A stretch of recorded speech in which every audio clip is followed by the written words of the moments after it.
there is one thing I gotta give Jehovah's Witnesses credit for. It's that they've actually been pretty well behaved about this whole pandemic situation. They shut down their Kingdom halls and halted in-person preaching work without really any resistance that I noticed. And aside from getting more annoying letters from them in the mail, she actually sprayed this with perfume.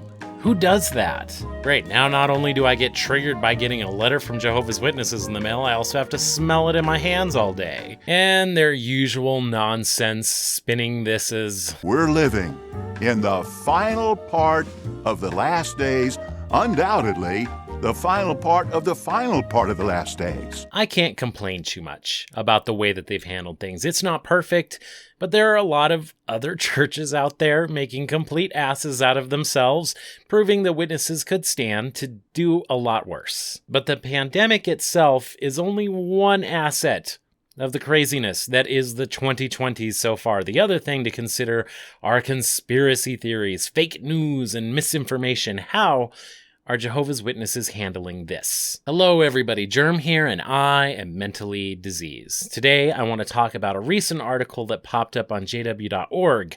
Protect yourself from misinformation, because I'm kind of blown away that this article exists. Protect yourself from misinformation, an article by Jehovah's Witnesses.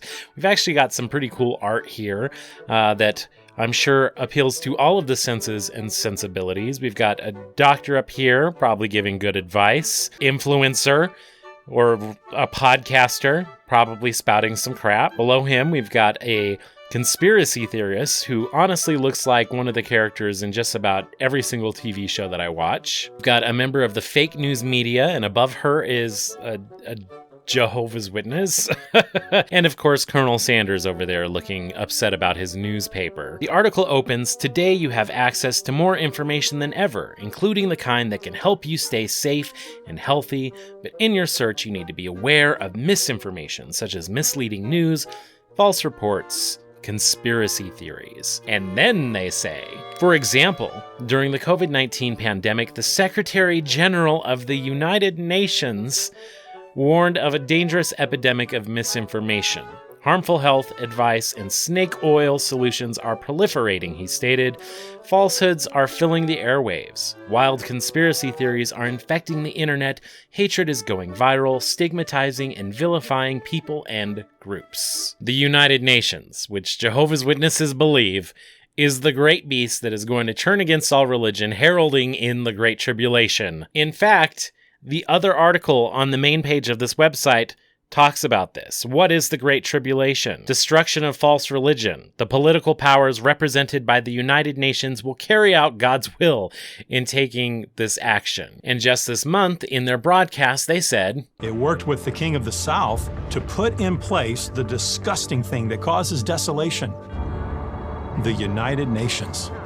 Is this a conspiracy theory? But for the purposes of this article, because it agrees with their general premise, sure, go ahead and quote the Secretary General of the Great Beast.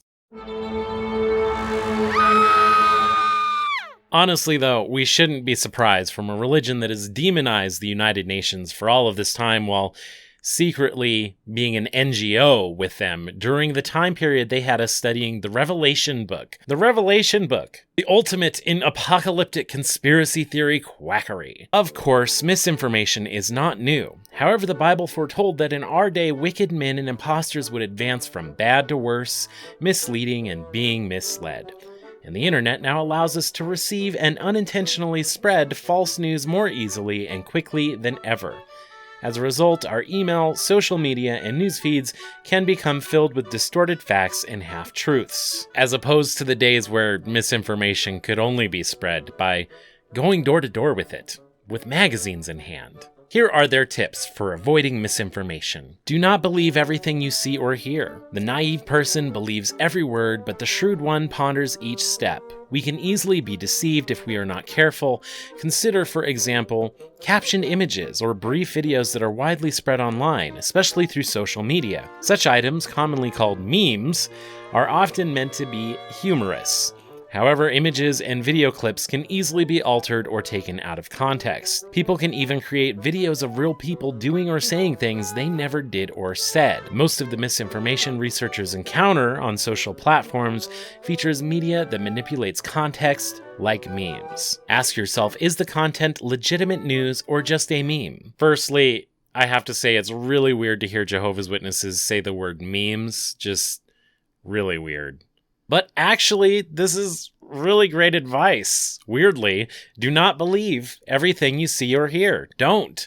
Like when an organization clips a scripture out of context and tells you what it means, you should probably go back and read the scripture in its full context. Or when they quote a psychologist out of context, or a scientist out of context, or the United Nations. Evaluate the source and content. Make sure of all things. Before believing or forwarding a story, even one that is popular or repeated in the news, verify that it is true. How? Evaluate the reliability of the source.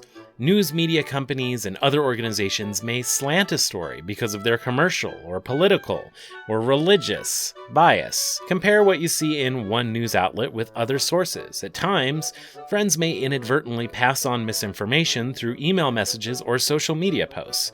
Therefore, do not trust a news item unless you can check the original source. Make sure that the content is current and accurate. Look for dates, verifiable facts, and strong evidence to support what is being said. Be especially cautious if complex information seems to be oversimplified or if the report is designed to evoke an emotional reaction.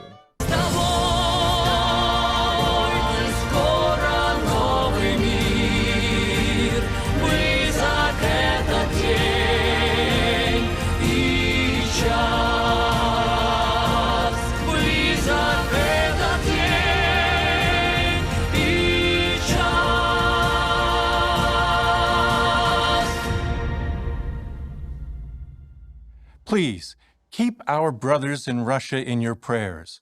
Learn from their example of faith and courage. See these events for what they are, the fulfillment of Bible prophecy. The fulfillment of Bible prophecy. Fact-checking now is probably becoming as important as hand-washing. Yet another quote from a leader of the United Nations. Ask yourself, does this news report blur the line between fact and opinion, or present only one side of the story? All excellent advice, but it's interesting that witnesses aren't allowed to follow this advice when it comes to their own beliefs. This article is about news and misinformation, but if you flip any of this to subjects of faith, it's all off the table.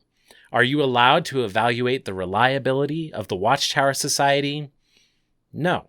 Are you allowed to question if information Jehovah's Witnesses present is biased, or if one of their stories is slanted? No. Are you allowed to compare witnesses' interpretations of scriptures with other religions? No. Are you allowed to listen to testimonies from former members with inside information about what happens at the top? No. Be guided by facts, not personal preferences.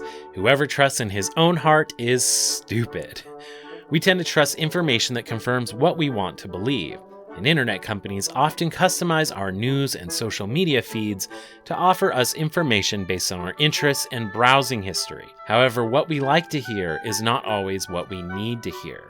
People are capable of being thoughtful and rational, but our wishes, hopes, fears, and motivations often tip the scales to make us more likely to accept something as true if it supports what we want to believe. Ask yourself, do I trust this information just because it is what I want to believe?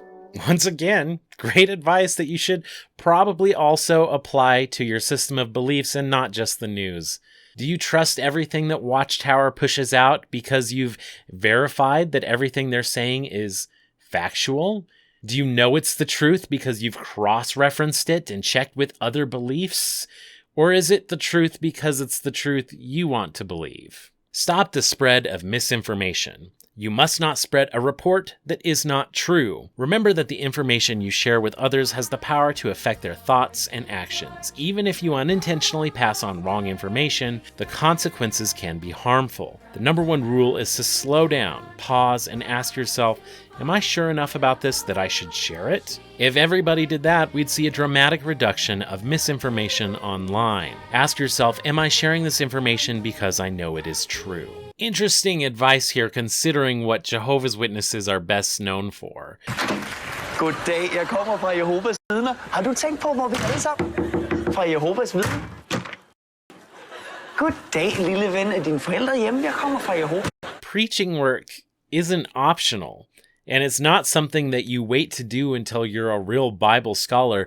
This is something that they have many people doing before they're even baptized. You start doing this while you're still studying. You're going door to door, and you're standing at a cart, or you're writing letters, spreading information that, honestly, a lot of these people doing it haven't even read the material yet. They just got it. They threw it in their cart and went out to do their duties. I guarantee that they haven't cross-referenced or verified that anything in the material they're peddling to people is true. But what they're saying here is true. Even unintentionally passing on wrong information can have very harmful consequences. Every single one of us that used to be a witness did this, and that's a regret a lot of us carry. Those of us who have actually succeeded in converting a stranger, that's something that we always have to live with. The truth about conspiracy theories. Conspiracy theories are playing a bigger role in people's thinking and behavior possibly than ever, says Shauna Bowes, a research psychologist. Here's what you need to know about conspiracy theories. What is a conspiracy theory? A conspiracy theory is a claim that a sinister and powerful groups have secretly plotted to cause a significant or tragic event, like the United Nations heralding the Great Tribulation. Why are they dangerous? Conspiracy theories can undermine trust in legitimate sources of information, and some can cause people to reject health or safety advice, or blood transfusions. Such theories can promote prejudice and violence against the group thought to be involved in the conspiracy theory. Why are they so popular? Conspiracy theories increase in popularity during periods of widespread anxiety, uncertainty, or hardship, such as during wars and economic depressions, and in the aftermath of natural disasters like tsunamis, earthquakes, and pandemics. At such unsettling times, people accept conspiracy theories because these theories validate what they believe or help them to understand why bad things happen. Interesting, because this is also when we see a spike in cults popping up, or renewed interest in religion in general. So much of what Jehovah's Witnesses teach is firmly rooted around a time period starting at World War I, when they believe Satan was cast out of heaven and confined to the earth. Right after this was the 1918 pandemic, and then there was World War II. It's during these time periods that they started to see exponential growth, as people were looking for answers as to why such bad things were happening. And what is Watchtower's advice now that bad things are happening again and people are searching for answers? Oh look, get your confirmation bias right here at jw.org. Watch our video, Why Study the Bible? Why do bad things happen?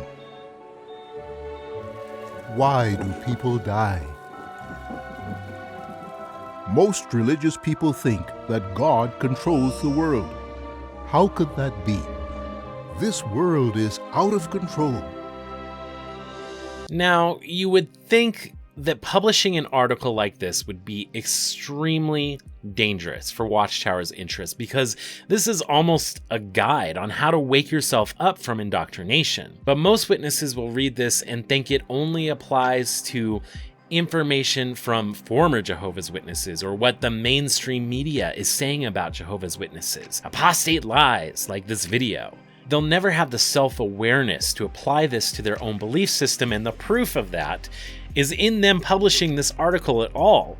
They really have no idea how silly or contradictory this looks. It pushes me to think that there really is no way the people at the top have any idea what they're doing. I don't think they're cult masterminds that know all the secrets of mass mind control.